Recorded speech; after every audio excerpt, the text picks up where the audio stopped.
Masechet Shabbat résumé du Daf Samech Aleph.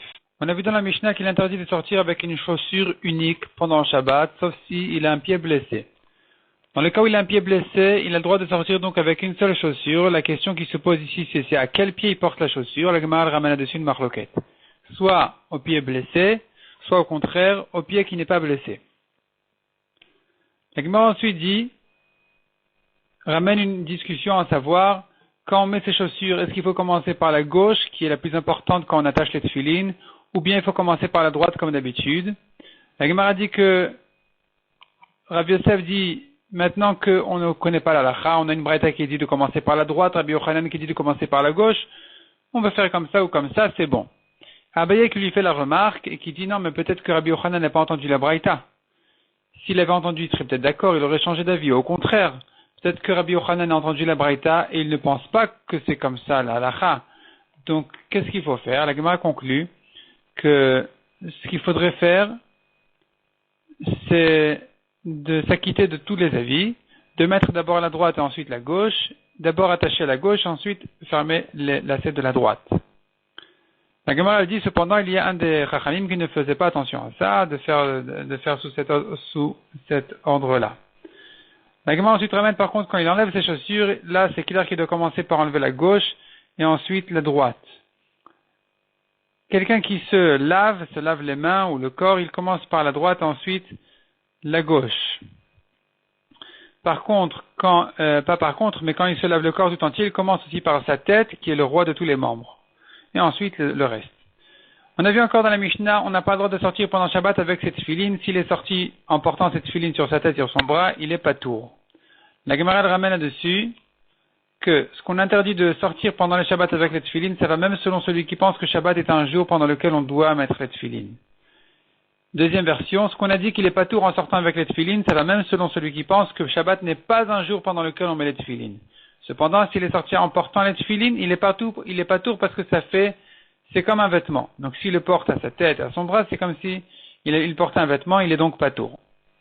On passe ensuite à l'histoire du kaméa. On a vu dans la Mishnah le kaméa. Le kaméa, s'il n'a pas été suffisamment exercé, il est celui qui sort avec, on n'a pas le droit de sortir avec. Il faudrait donc qu'il soit un kaméa d'un homme compétent, qui a réussi déjà 3 fois à guérir avec des kméot.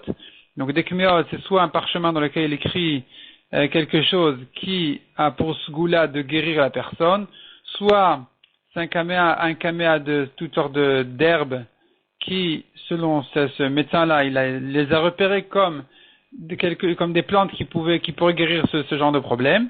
Si cet homme-là a déjà guéri 3 fois, on peut porter ses kméot pendant Shabbat. Sinon, non. La Gemara, elle dit, un kaméa qui est lui-même moumché, donc pas celui qui l'a préparé, mais le kaméa lui-même pour être moumché dans le cas où il a guéri 3 fois. Si ce kaméa l'a guéri 3 fois, dorénavant, on sait que ce type de kaméa-là, il est bon, c'est un kaméa moumché. Aura le droit de le porter donc aussi bien un malade qui est en danger, qu'un malade qui n'est même pas en danger. Même celui qui craint d'être malade, parce que dans sa famille il a des malades, il aura aussi le droit de sortir avec, de l'attacher, le détacher à son corps, même dans le Reshut Arabim.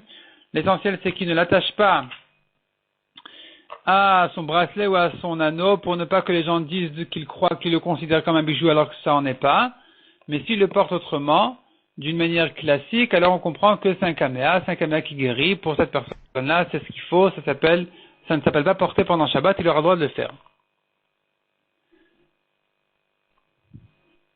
Donc maintenant, la Gemara ensuite, elle rentre dans les détails. Quel est le kaméa d'un homme moumché et quel est le kaméa qui est lui-même moumché? La Gemara dit comme ça, il est clair que quelqu'un qui a écrit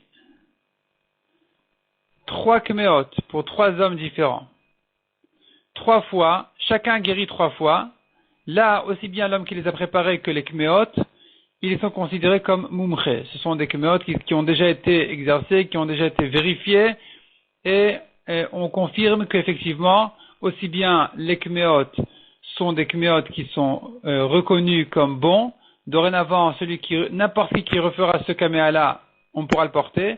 Que cet homme-là aussi, qui a préparé 3 genres de kméot, il pourra faire maintenant même un 4e, un 5e, tout ce qu'il va préparer dorénavant, est considéré comme quelque chose qui a déjà été vérifié et reconnu, on fait confiance à cet homme-là, qu'il sait, il connaît son travail.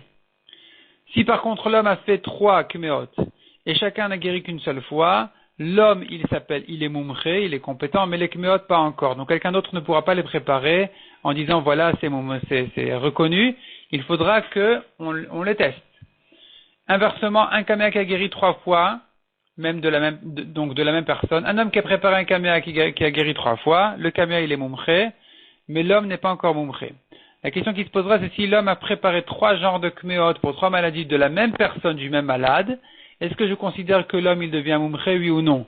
Sachant qu'il a guéri 3 maladies différentes de cet homme-là. Mais peut-être que c'est le malade qui a un malach, un mazal, qui accepte le kaméa. Donc, on n'a pas encore de preuve que cet homme-là qui a préparé ce médecin-là, disons, on n'a pas de preuve que c'est lui qui est assez compétent. Peut-être que c'est le malade qui se fait faire facilement. Il se laisse faire facilement. Son mazal se laisse faire facilement et à se guérir, donc cette question-là reste en safek dans la Gemara. La Gemara ensuite pose une nouvelle question. Est-ce que un kaméa, il a de la kedusha, oui ou non? La Gemara dit déjà, pour le sauver de l'incendie pendant Shabbat, il est clair que c'est interdit. Pour le mettre à la Gniza, il est clair qu'il faut le mettre à la Gniza. La question se pose, est-ce qu'on a le droit de rentrer avec aux toilettes ou pas? La Gemara veut prouver du fait que on a le droit de sortir avec pendant Shabbat, si c'est un kaméa de Mumché, on a le droit de sortir avec pendant Shabbat. Or, cet homme-là qui sort avec ce kaméa pendant Shabbat, il aura besoin d'aller aux toilettes, il va le retirer. Il risque de le porter. Donc c'est la preuve qu'il n'a pas besoin de retirer en allant aux toilettes. Répond la Gemara, après toute une analyse, la Gemara répond qu'effectivement, ce kaméa-là, il est dans un tube en cuir, dans une pochette en cuir, et donc il est couvert, il n'y a pas de problème. On a le droit même de rentrer avec aux toilettes, donc on n'a pas de preuve que le parchemin tout seul, il n'a pas de gdusha. Peut-être qu'il a de la gdusha, mais puisqu'il est dans son étui, alors on a le droit de rentrer avec aux toilettes. La Gemara ensuite, dans le daf suivant déjà, elle objecte des tefilin. Les tefilin où les parchemins sont dans les boîtiers, malgré tout, on n'a pas le droit de rentrer avec les tefilin aux toilettes. Répond la Gemara, le problème c'est les lanières qui ont aussi de la gdusha, parce que les nœuds des lanières forment le nom Shakai, Shin, Dalet, Yud. Donc Shin, on a sur les boîtiers eux-mêmes, Dalet sur les lanières, donc sur les boîtiers eux-mêmes qui ont donc eux-mêmes de la Gdusha, parce que à l'extérieur des boîtiers on a le Shin, le Dalet qui est le nœud à la nuque, et le Yud qui fait le nœud au bras. Donc tout ça, ça fait que il y a de la Gdusha même dans les boîtiers, pas que dans les parchemins, donc on n'aura pas de rentrer avec aux toilettes.